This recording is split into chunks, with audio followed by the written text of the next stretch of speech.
This is Newsbreak 26 in Southwest New Brunswick. I'm Vicki Hogarth. Here's what's happening in our part of the world. Former St. Croix MLA candidate Rod Cumberland is suing his former employer, the Maritime College of Forest Technology, for wrongful dismissal. Cumberland believes that his stance on the negative effects of spraying the herbicide glyphosate is ultimately what led to him being fired as an instructor. And the industry, it's been covered up, okay? And there's no question where this is going. This is the Agent Orange of our lifetime, glyphosate spraying.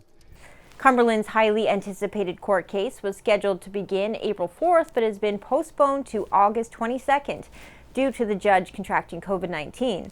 In the meantime, I sat down with Cumberland to discuss the court case and his stance on glyphosate for an all-new episode of Southwest Magazine, airing this week. Again, you don't wake up one morning and say, I'd like to become public enemy number one to the forest industry.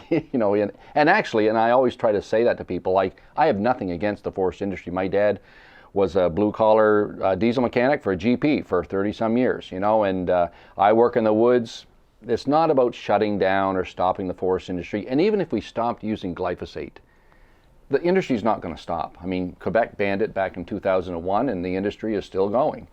So it's not about shutting the industry. It's really about, how much more money can we make? It's really the bottom line. But nonetheless, I was just doing my job as a deer biologist, setting antlerless quotas and doing what I did. And we had a lot of habitat set aside for deer yards, almost 300,000 hectares set aside for deer yards in the province. And a lot of them were vacant. So, which begged the question to me as a deer guy, why are these deer yards vacant? Patty Borthwick of St. George lost her daughter Hillary Hooper to suicide in December of 2020.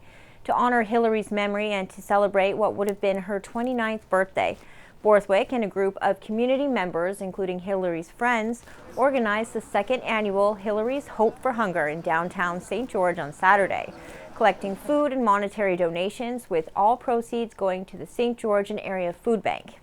Before she passed away, she was a big supporter of the food pantry that you see down the road, down the street here. So she would knit hats for it, and she would knit scarves for it, and she would bring food to it, to help people out. So when she passed away in December 2020, it was like, what can we do to honor her and to help the community as well? So that next April, because her birthday's April 27th, so as close to her birthday as I could get it, we did a food drive last year, which was wonderful, and people were so supportive. And we made it an annual event because food banks, they always need help. The event was also Borthwick's way of raising suicide awareness in the community. At least 2,500 pounds of food were donated and over $10,000 in monetary donations. There is also a new bench in memory of Hillary featuring her favorite flower, the sunflower, near the St. George Community Gardens. Finally, the St. Andrews Paddling Club received a Community Investment Fund grant to go towards the purchase of another dragonboat for the club, geared at getting more youth involved in the sport. Gary Crossman, the minister responsible for the Regional Development Corporation, was in St. Andrews recently with St. Croix MLA Kathy Baucus to pay a visit to Katie's Cove to meet with members of the Paddling Club, the local youth center, and the Katie's Cove Restoration Group. It sounds like it's a great project, getting people back out of COVID, all ages on the water and rowing together. Well, it's important because it's getting the kids out.